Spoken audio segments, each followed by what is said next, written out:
2000 Sydney Olympics, Indian performance was very bad. At that time, Prime Minister Mr. Bajpayee called then Army Chief and told him specifically that besides what Army does, I want you to also train Indians for Olympic, and next 8 years we want Olympic medal. Since I was that time commanding Indian regiment in Kargil operations, and you have been selected as first commandant to man Army Sports Institute.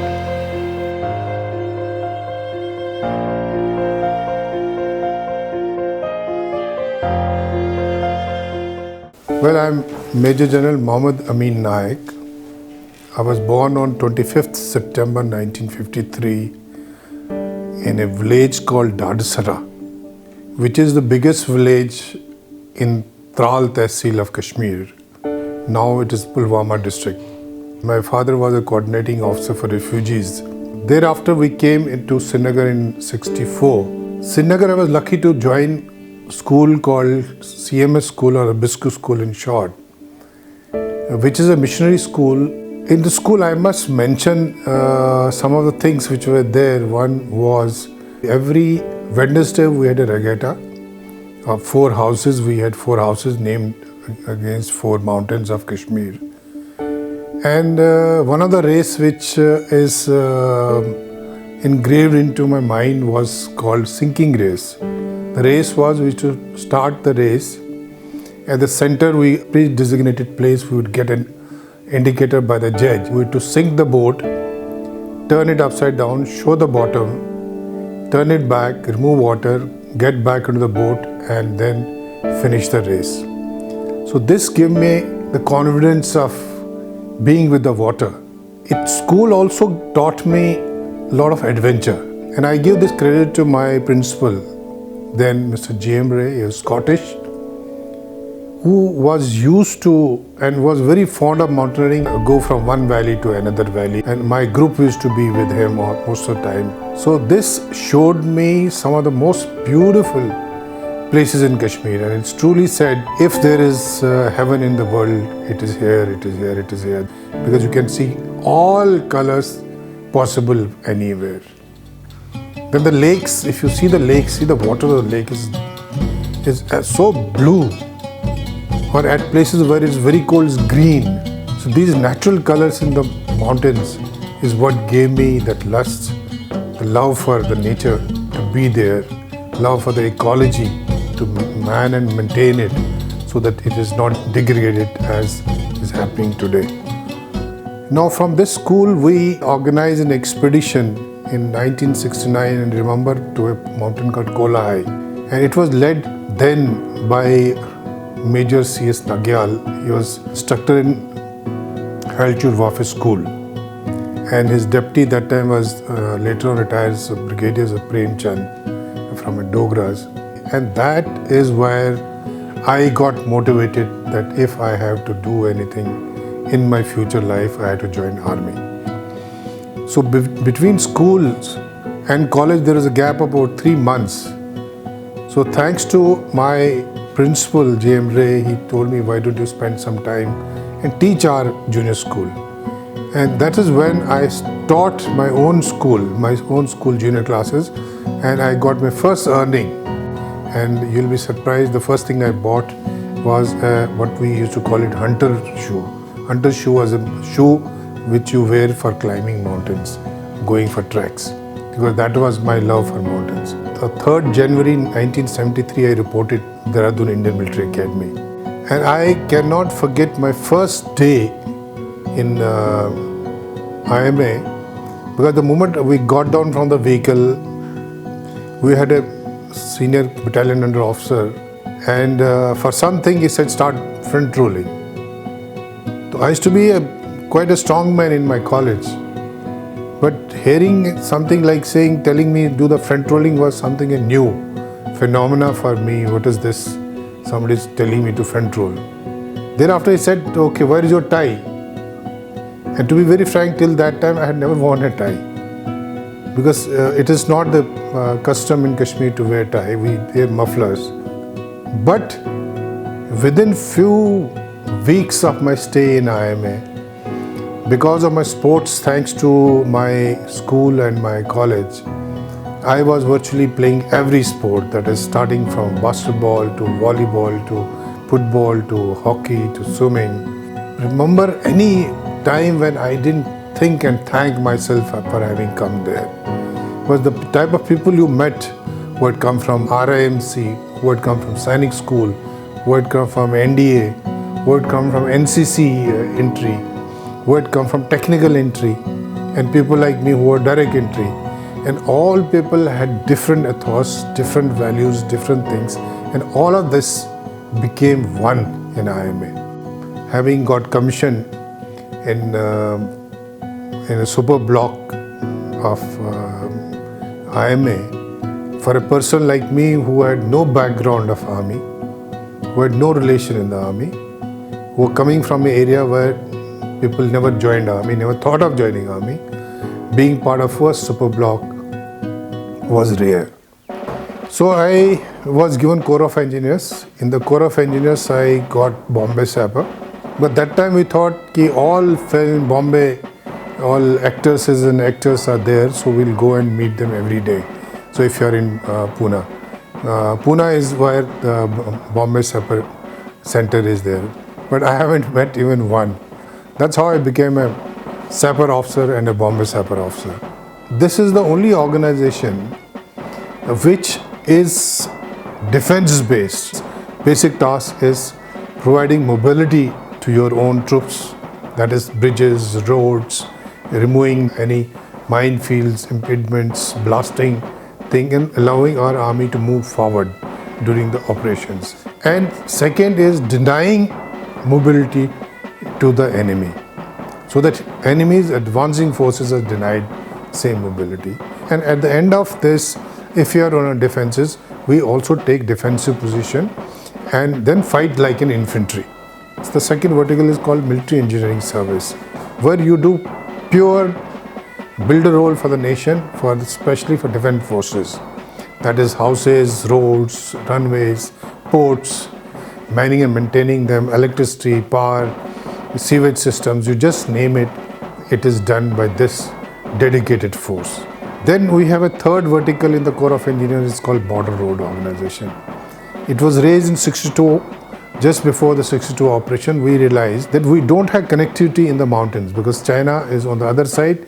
In between are about 400 kilometers of Himalayan ranges. Basic task initially was connectivity between various points going to the border and connecting all other villages, towns in route. And the fourth vertical is the Surveyor of India. Though there is a lot of things happening in Survey of India today, but the major survey of India, of all over India, has been done by this survey group, that is with the Corps of Engineers. There is combined four facets which is supporting the Indian Defence Forces, not only the Army, is rare anywhere. It is not even the American Army does not have this kind of Corps of Engineers.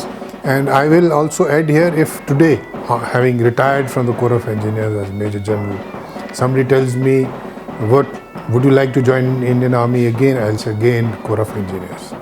Because if you want to join Indian Army, Corps of Engineers is the place. The way we soldiers move from one place to another, where our children suffer a lot. My son, I know in 12 years, till 12th class, he's changed 12 schools. That is something normally you can't expect it happening to a child, changing so many schools. But knowing the army children, they still do very well. My son is doing well. He's a doctor now posted in Bombay. So that was a major challenge for me. Now retired as general, but then Major, who is my coach, and I give a lot of credit to him for molding me getting into the sports. 82 Asian Game was a major event, and rowing was the first time being fielded in Asian Games. We started with the normal camps, and we went from India to UK. We had a Mike Spracklin as our designated coach for Asian Game 82. So there were two basic places where we were sure we'll get medal. One was coxless pair, second was coxed pair. So I was in a coxed pair. There's a hell of a lot of pressure on us to win. One wrong stroke could mean no medal. The moment we got bronze medal, and since I knew this is the first medal India had achieved, it was culmination of more than about 8-9 months of training. Even at the finish line, it was a joy which was beyond imaginable or beyond words. I can't put that feeling of that time when I crossed the thing in any words today. And as far as we are concerned, we were just a captain, young captains then who got a medal, and with our families, with small son around you, and the joy is different. The moment I got my medal, I put it on to him. My wife and my son, my sister-in-law was sitting there, they were also watching, so I can't forget that day ever. In 1983, Corps of Engineer expedition to Nanda Devi had failed, and Corps of Engineer has never ever failed for any of the activities. That is what is Corps known for. So we sent as a proposal as a separate adventure foundation, which is associated with all adventure activities. We worked on that. Nanda Devi is not an easy mountain. It's a very difficult mountain to climb. So there was a need to be thoroughly researched on the mountain itself, to the extent spoke to all people who had been to the Nanda Devi or who had worked anywhere near in any of the expedition in Nanda Devi. So having done the homework, and when we said we will go there, and the promptly thing came, because you cannot go because Nanda Devi is closed. The reason why it is closed was because it is a biosphere, and the inside area is non-approachable by any human being. So therefore there is a need to make it as a ecological expedition, where we had a lot of scientists with us who came there to see what are the impact of various fauna and flora during these 13 years when it was blocked. Colonel Ashwin Bandur was there, who was tasked to get the garbage out, and then there was a last part of it was to climb the mountain. So government finally gave us sanction to go. Invariably, all expedition going to Nanda Devi had an accident. The last expedition of Para's brigade expedition to Nanda Devi in 1983 had 5 casualties on this mountain. So on the first day, on the first bridge which we had made, because they were log bridges, they used to sway, we had one porter going down because the gas cylinder was on his back, it took it off and went. Why does army do expeditions? See, expedition is not just climbing a mountain. It's like when you go for a war, unless all of us are together, the enemy will easily break you. So expedition of these natures make you depend on each other, and leadership quality comes in. And the leadership quality is what makes you much more stronger in the time of adverse condition. What is the adverse condition? When you reach the extreme heights, your mental conditions become so extremely tough, difficult to hold. It is those times when you can control yourself and yet be sober and perform your job is what is taught only by mountaineering. From the summit camp, we were 6 of us to start the summit top, of which 4 of us were the officers and 2 were our men. Out of them, 1 was our assistant. And as per the normal teaching is that you will not touch the old rope at all, because it may have weathered, it may have come out of the thing. If you touch it, it will go down, and with that you will also go down. Luckily, just before that, I had already put in a piton and put my rope through there. So I rolled down by about 20 feet. At that altitude, you cannot carry your load. So the alternative with me was either stay there, only die, or second was I had to go up. I said there was just no way. And I thank rowing and the rowing training which I had received. And that because my legs and arms are very strong, I pulled myself up and I was able to come up. And the summit, as I was told, will be a rocky top. It was a flat top of about 80 meters by 30 to 40 meters with snow field there. So I reached there and I waited, and that was a joy I can never forget. I immediately kneeled down and thanked the God. Since invariably in mountain, The strongest is the first to lead when you're going up, and he's the last to when he's coming down. That's why I was bringing that here. So I used to keep pushing my colleague mountaineers to move down, move down, move down. And they were so tired and fatigued. And the altitude, as you know, the hallucination starts. They were wanting to light fire, have water, sit down for some time. Whereas I knew sitting down means death. At that altitude is nothing else but the death which is waiting for you. So I kept on pushing them, abusing them, move, move, move, move. And I must tell you, once or twice thought came to me, let me leave them. Well, it's a question of staying with them and dying or surviving yourself. At least I will say I would survive. But that is why the army training comes. Army training, and having been paratrooper, you never leave your people behind. Unlike many expeditions where the Americans have left their colleagues behind and come down, Indian Army, they will never do it because they know the value of their colleague, and that training was there with me. So because of that constant push from me, we were successfully able to reach back. See, in 2000, Sydney Olympics, Indian performance was very bad. And I remember I was told that that time Prime Minister Mr. Bajpayee called then Army Chief and told him specifically, besides you do what Army does, I want you to also train Indians for Olympic, and next 8 years we want Olympic medal. So with this as a target given to the Army Chief by the Prime Minister, they decided to form an Army Sports Institute with 10 disciplines of sports. Now these events had been picked up with the aim that we stand as Indians with our body structure, stand a chance to win medal in these events. That was a thing. And you have been selected as first commandant to man Army Sports Institute. And the target I was given was simply that this is your funds. You have to construct Army Sports Institute full and collect people to train in this institute, including coaches. Well, I had to do virtually everything. But one thing they had given me, full hand, go to MS1 and pick up your team. By 2003, the ASI buildings were ready, and they are today also one of the best sports complex anywhere in Asia. With every kind of facility, name it, it is there. Colonel Rathore, it was because of the push given to this Mission Olympics that he was our first silver medalist in 2004 Olympics.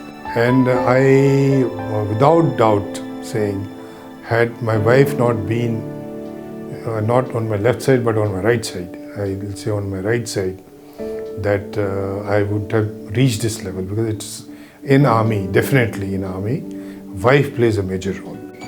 See, having retired, I should be thankful to the Indian Army that they had made me civil engineer and a quality civil engineer. So I was picked up by L&T and put me as a senior advisor L&T. I got a call once from the chairman Salvan Group of School. They want me to be the chairman for their girls' school. The school is aided school. It's for poor people. It's for first learners. So that is the time I decided, okay, no, this is where I have to give back to the society. So what do I give back to the society? I said, okay, I'm willing to take it on. I remember when it came out in the newspaper, the first Muslim general from Kashmir Valley. Initially took me by surprise. I said, Muslim general, why Muslim? Why should you use this word Muslim? But then I said, there is a reason to it. Definitely, I am the first, and people have to come up and be many more generals and lieutenant generals, and maybe tomorrow we produce army commander and a chief from Kashmir Valley. It is possible. It's not something which cannot be done. And the reason I found is we need to tackle militancy and not the militant. I find even after so many years, we are still tackling militant and not militancy. So I decided, what is it I, as a Kashmiri general, who is also an engineer, can do to tackle militancy. I did the analysis of the area from where I come, Tral area, that how many people are there in the army, armed forces, all Navy, Air Force, Army, CRPF, BSF, all combined, and it's a huge number. And at the same time, this is a place which is full of militants. So what is the cause? If this place is producing such top class people, including general like me, it's also producing militants. Why? My only conclusion came that if you give every child a job which is assured to him, he will not fight as a militant. Instead of throwing stone, use the stone for building. So that is what I have been doing for years. That is possible by getting the jobs, getting the training of skill training into the valley. I have spoken to the present CM also, the previous CM also, that we need skilled people trained and jobbed in valley. And it is possible. And I am 100% sure if it is done in the next 5 years, there will be no militancy in Kashmir. Well, the message what I will give to the nation is, our beautiful nation has a strength in its diversity of nature, of ecology, of flora, fauna, of traditions, of values, of religion, of language, of weather. Anything you see, it is there in India, and this is what unites us, and this is what keeps us together. This diversity is our beauty. The beauty of India is its diversity. Let's all get together and ensure this nation's beauty, this diversity of this nation remains as it is.